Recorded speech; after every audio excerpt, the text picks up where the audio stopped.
Y siempre todos nos preguntamos y por qué unas personas aprenden más, otras aprenden menos, a unas les queda como más fácil aprender, a otras nos cuesta un poquito más de trabajo de las formas tradicionales y todo esto tiene que ver es con que cada individuo tiene una forma de aprender. Imagínense ustedes en casa que no hay una única forma de aprender.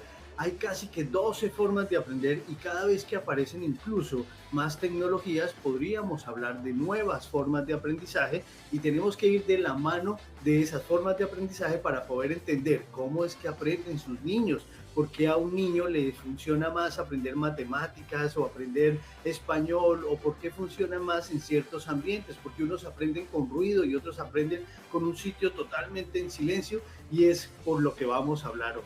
Las formas de aprender en realidad son los estilos de aprendizaje y es la forma como los estudiantes van a responder o utilizan esos estímulos del medio para aprender. Los estímulos puede ser una clase en un aula o puede ser simplemente la lectura o la forma como aprenden, formas de comportarse simplemente observando a sus modelos que son sus padres o a los diferentes escenarios en la sociedad.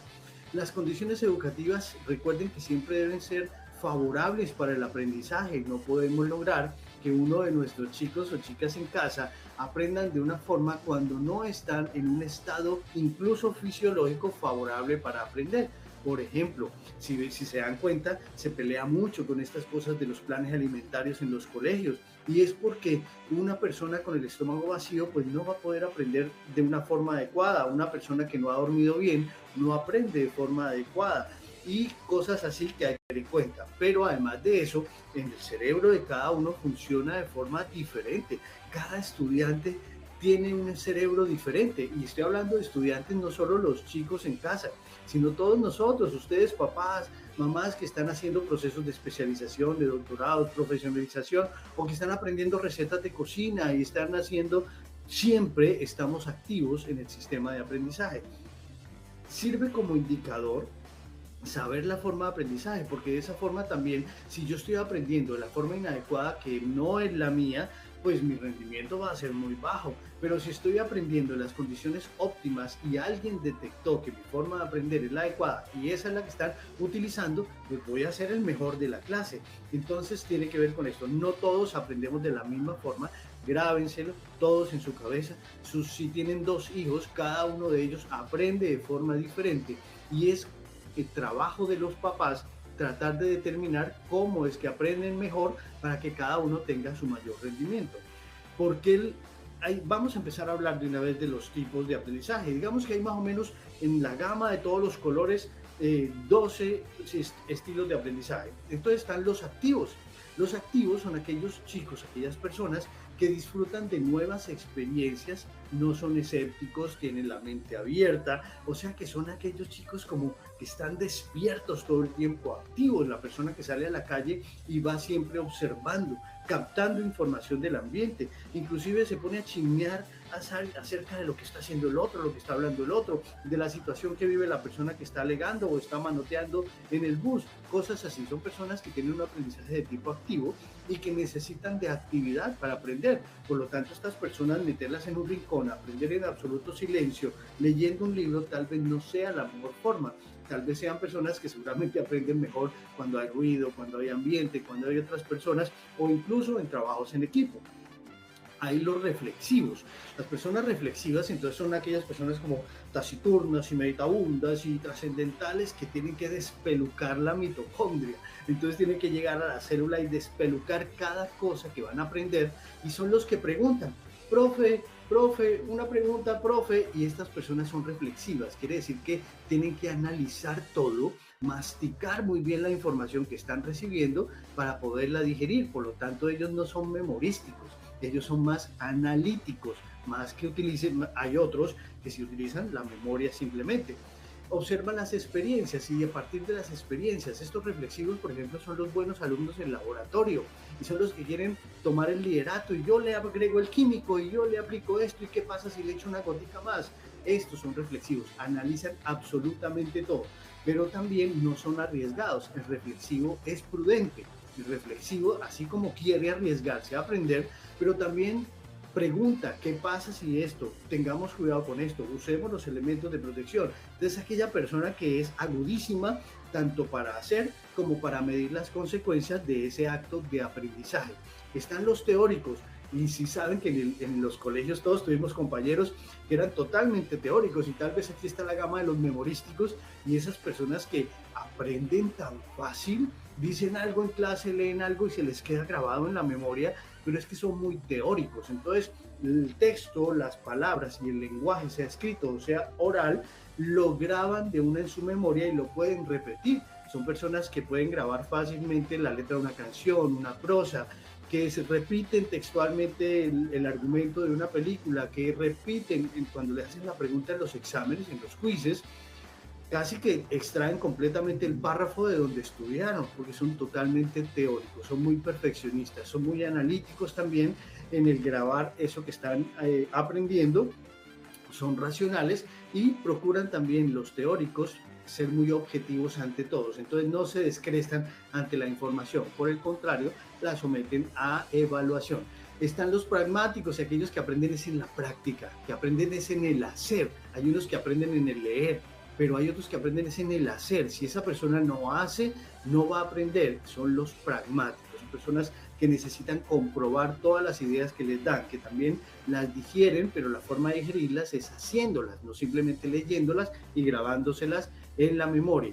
Si ellos ven que algo es útil, es válido. Por lo tanto, a estas personas les va a ir un poco mal en los exámenes, porque lo que no les parezca de la teoría que es útil para su vida no se lo graban en la memoria. Y cuando llega uno al examen, los profesores casi siempre le hacen a uno solo las preguntas cascareras y lo que uno tenga que grabarse de memoria, y a veces nos preguntan lo más inútil. Entonces esta persona no es que sea mala en el estudio, es que le va mal es porque ya no se graba cosas que le parecen que no son importantes.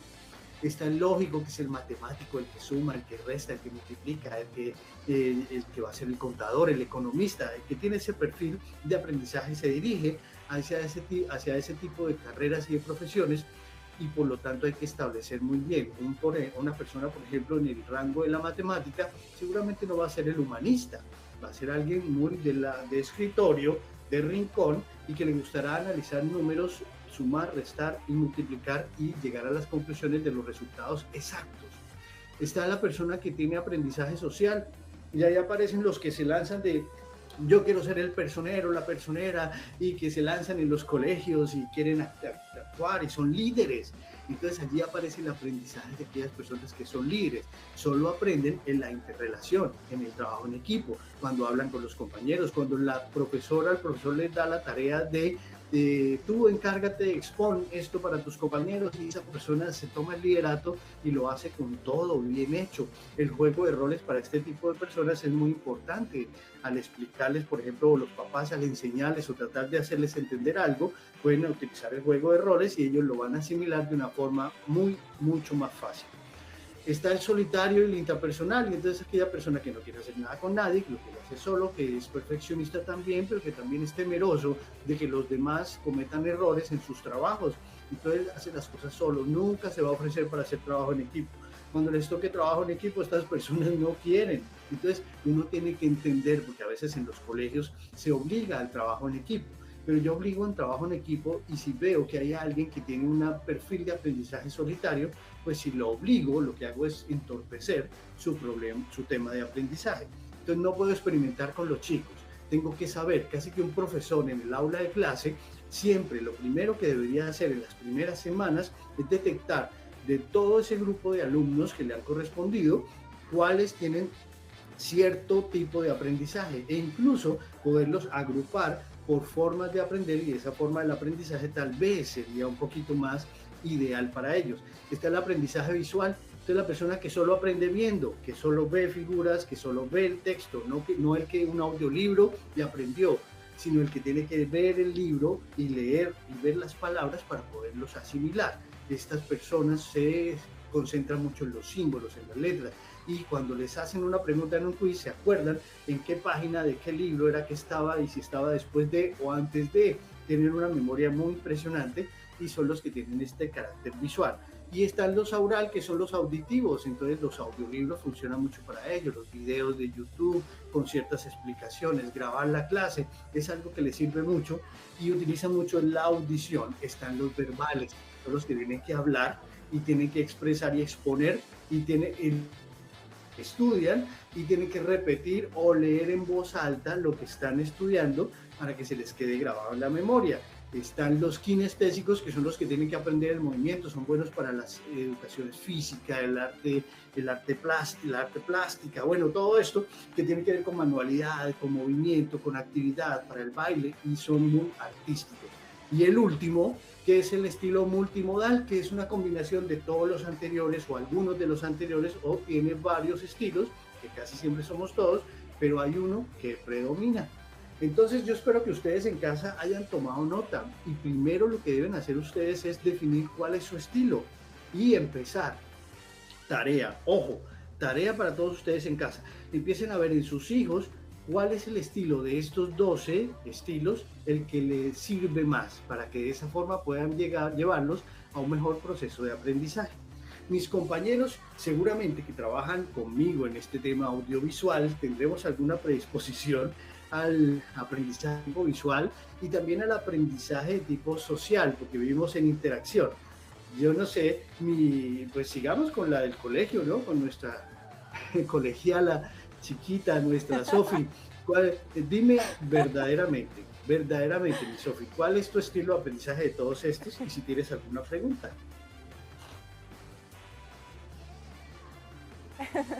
Mi Martín, muchísimas gracias. Pues mira, mi estilo de aprendizaje en realidad es auditivo, eso lo reconocí desde que estaba muy chiquita, porque no soy capaz de concentrarme cuando tengo diferentes estímulos auditivos.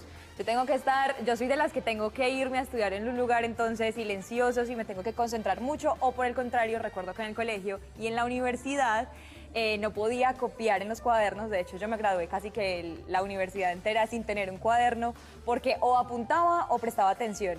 Entonces, sí, yo creo que soy muy auditiva. Todo lo que me digan se me queda grabado, pero lo que tenga que ver, o las personas que hacían mapas mentales, eso no me ayudaba mucho. Yo prefería tener una compañera que fuera de mapas mentales y me explicara, y así iba aprendiendo.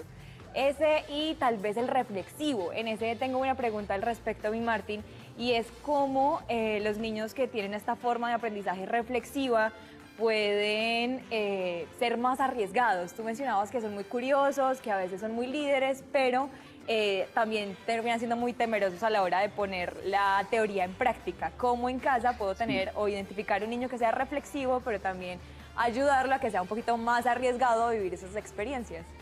Los reflexivos, Sofi, tal vez dentro de toda la gama podrían ser los que se vuelven como la piedra en el zapato a veces para los profesores, porque pues todo lo someten a consideración, todo lo someten a análisis y dudan incluso de sus propios maestros cada cosa que dicen. Y ya el maestro que le quiere imponer, y grábese esto y aprende, punto, esta persona no queda contenta y se vuelve un poco la piedra en el zapato. Pero si un maestro da con este tipo de alumnos, es cuando más debería explorar sus habilidades de enseñar, y tiene que llevarlo y utilizar muchas formas. Los reflexivos necesitan de metáforas, los reflexivos necesitan conocer las consecuencias, fatalidades en un tipo de acción, en un tipo de comentario o en lo que estén aprendiendo. Por ejemplo, en laboratorio de química, un reflexivo tal vez sea el que no comete un error y se pasa lo que han pasado en noticias últimamente cuando hay que un incendio en química por los estudiantes yo no sé dónde. El reflexivo tal vez no permite que pasen estas cosas porque duda mucho, pero el error de ellos es que también todo lo dudan mucho, entonces no arriesgan un poco, y el aprendizaje también es algo que a veces requiere de cierto riesgo y de lanzarse a creer un poco, sobre todo a las figuras de autoridad que nos quieren enseñar. Entonces puede ser el mejor estudiante, pero también puede ser el estudiante que somete todo a consideración. Es mejor no tragar entero, ¿no? Y en la vida es mejor no tragar entero, pero hay un momento en que hay que pasar ese bocado en el aprendizaje. En un momento que algo, cosas que uno no entienda, pero es así, y hay que tragar ese bocado y hay que seguir adelante. Entonces ellos a veces se enlentecen un poco con esto. Dime, Víctor, ¿tú tragabas bocado o no? Doc, primero que todo, pues un saludo muy cordial en la distancia, un abrazo.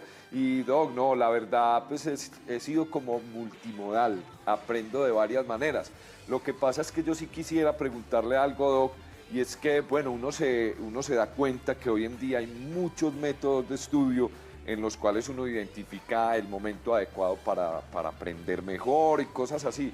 Pero cuando uno tiene obligaciones y de pronto, pues en esos momentos en los que uno aprende más, pero en ese momento está ocupado, ¿cómo puede uno canalizar precisamente esos intereses del aprendizaje cuando finalmente uno, pues los tiempos para aprender no son los indicados, pues, o no son los que uno ha reconocido que son mejores? Entonces, ¿uno cómo hace precisamente para poder aprender de una mejor manera sin necesidad de tener que emplear esos tiempos exactos?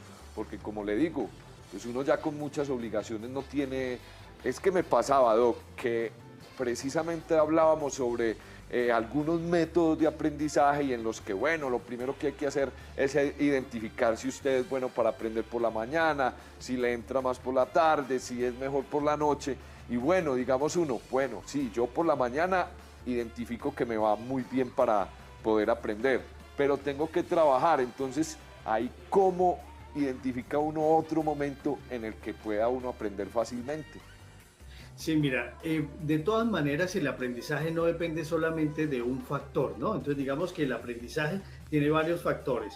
Cuando uno va creciendo, digamos en el caso tuyo, que ya eres una persona adulta y que comparte actividades de trabajo y actividades de estudio, entonces si tú reconoces bien cómo es tu patrón de aprendizaje, empiezas a jugar y a sumar el mayor número de factores favorables para el aprendizaje. Es decir, si no coincide, si aprendes mejor por la mañana que por la tarde, pero en la mañana estás trabajando y en la tarde ya el aprendizaje no es el mejor, pero hay unos elementos adicionales, por ejemplo el ambiente, por ejemplo el trabajo en equipo, por ejemplo el uso de recursos didácticos, como por ejemplo fichas, cuando uno se empieza, hay gente que lo hace así, ¿no? Hace fichas, hace mapas conceptuales o reunirse en equipo para poder trabajar, o sentarse, si tiene como propensión a lo visual y a lo auditivo, utilizar videos y tutoriales para poderlo aprender. Pero entonces hay que echar mano de más factores, de más.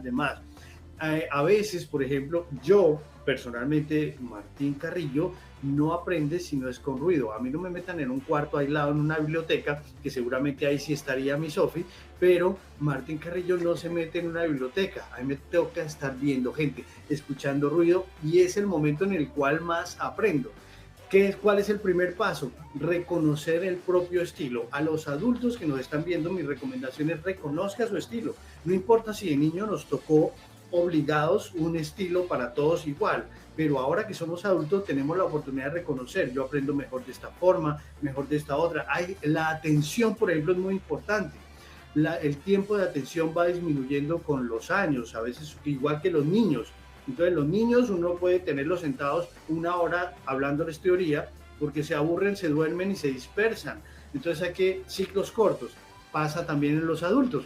Entonces hay algunos adultos que necesitan estar comiendo, que necesitan estudiar 15 minutos, pero necesitan levantarse y moverse y caminar. Entonces esto hay que mirarlo. En los colegios es muy difícil implementarlo, pero los maestros que tienen esa vocación de educación a veces lo detectan y generan unas dinámicas muy chéveres para sacar a los alumnos del aburrimiento de la teoría, pasarlos a la práctica y luego pasarlos a lo visual y luego transitarlos por lo auditivo, de manera que haya para todos y que el mismo tema y el mismo contenido que se está enseñando lo puedan recibir de diferentes formas para todos los estudiantes. Pero eso requiere, obvio, mucha dedicación. A veces los maestros tampoco pueden, porque ellos también están estudiando, haciendo posgrados y subiendo su escalafón en sus colegios, y además de eso están trabajando, y además de eso también tienen hijos y tienen una cantidad de cosas por hacer. Entonces cuesta mucho trabajo. Definitivamente la educación es pasión, y en donde no debería haber nadie trabajando por trabajar ni por necesidad, sino por netamente vocación, debería ser en el aprendizaje, en la enseñanza, porque es donde la vocación y la pasión requieren del máximo nivel. ¿Tú qué opinas de este tema, Tatán? Tatán, yo no sé en realidad si tú estás cercano a Tati o no, pero he visto en tu Instagram que tú tienes que estudiaste una cosa, que te has especializado en otra. Entonces yo creo que tú tienes ya como clarísimo cuál es tu estilo de aprendizaje, ¿o no? Sí, Martín, pues mira, yo te voy a confesar, a pesar de que soy un poquito despistado, mi manera de aprender es muy visual. Claro que yo soy de los que siempre en la universidad o cada vez que quiero aprenderme un tema específico, soy mucho de colores, entonces algo específico. Voy a escribir algo que me lo tengo que aprender, siempre lo subrayo con el marcadorcito y eso me ayuda a tener muchísima recordación. Pero Martín, antes de hacerte la pregunta, yo quiero enviar un saludo muy especial porque se los dije a ustedes que nos ven desde cualquier parte del mundo y Jorman Valverde nos está viendo desde Alemania de Berlín, dice que está viendo el tema súper interesante y que él aprende de una manera más auditiva. Gracias por estar ahí conectados con nosotros y que nos estén sintonizando desde todos los lugares tan bonitos que nos ofrece el mundo y que estén ahí enamorados de este magazine del Eje Cafetero. Martín, ahí ya cerrando ese paréntesis, yo sí te quiero hacer una pregunta. Digamos, en la cuestión mía, yo he sido muy despistado, ¿cierto? Y quizás muchos de los televidentes también les puede pasar eso. Ahorita con estas técnicas que tú nos das o estas maneras de aprender desde tu parte profesional, ¿cuál sería la más indicada para uno ir educando, no sé si el cerebro o este estado para ir aprendiendo un poco más de todos los estados? Porque dicen, no, es que yo no me identifico ni con el auditivo, ni con el visual, ni con estas otras referencias que nos da, pero si uno tiene la ayuda de un profesional como tú, ¿cuál le aconsejarías a estas personas? Sí, pero de todas maneras, Tatán, aunque uno puede adiestrar y sabemos que somos flexibles y nuestras neuronas y nuestro cerebro es plástico y uno lo puede modelar como plastilina en ciertas formas, pero hay unos aspectos muy biológicos que nos predisponen. Por ejemplo, algunos que tienen mayor funcionamiento del lóbulo temporal, algunos que tienen mayor funcionamiento en su lóbulo frontal y esa es capacidad de análisis y de toda esa metacognición. Y aquí nos metemos en el campo de la neuropsicología. Entonces, hay algunas como capacidades individuales que debemos explorar. Y aunque todos deberíamos volvernos en cierta forma multimodales, y casi que todos lo hacemos, la vida nos lleva a eso, ¿no? Uno, de pronto tú, Tatán, a mí se me hace la idea como que tú de niño eras como inquieto en clase, que eras de los niños que se paraban, que hablaban, que jugaban, que se dispersaban, que de pronto atendían y de pronto no, pero además también creo que eras de los que enamoraba a la profesora, porque, ay, tan lindo, Tatán, y que yo no sé qué, y entonces ahí la enredabas.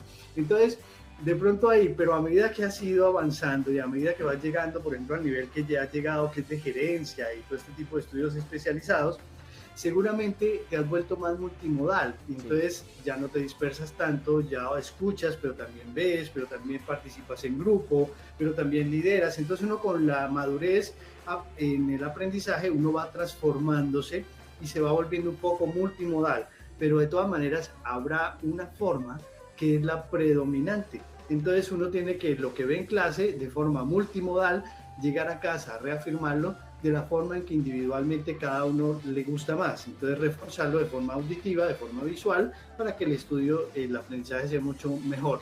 Y hay una forma de aprender más, que es en la acción, que en esa sí es igualita para todos. Entonces es poner el conocimiento en acción, es la mejor forma de reafirmar ese conocimiento. Por eso al niño cuando llega al colegio, ¿qué aprendiste hoy, papi? Tal cosa. Entonces ven y me ayudas que vamos a hacer las cuentas de la casa porque hoy estuviste viendo números.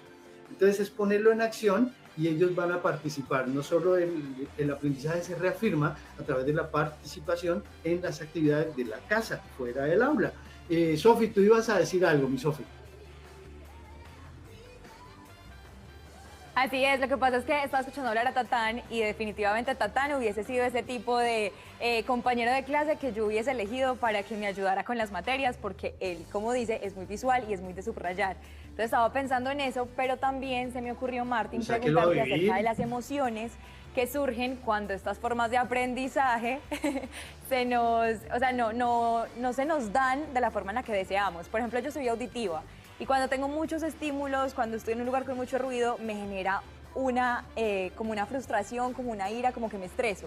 O sea, cuando no puedo aprender a través del oído, cuando de pronto ese sentido se me atrofia por un agente externo, me da frustración. Y eso también ocurría en la universidad. Por ejemplo, si yo estaba acá prestando atención y tenía un compañero que hablaba y hablaba, era una cosa terrible. Entonces, ¿cómo también se pueden gestionar esas emociones cuando esas formas de aprendizaje, sobre todo esas formas de aprendizaje predominantes, no salen o no fluyen como deberían. Sí, claro, el aprendizaje también es emocional. Entonces requerimos de un buen caldo y de un buen ambiente emocional para poder aprender. Por eso un niño que está bravo pues no va a aprender de la misma forma que el niño que está tranquilo, que está en un estado de felicidad. Pero también el niño que está muy feliz también no va a aprender porque va a estar un poquito disperso, saltando para aquí y para allá. Entonces hay que tratar de que las emociones siempre vayan aliadas del aprendizaje.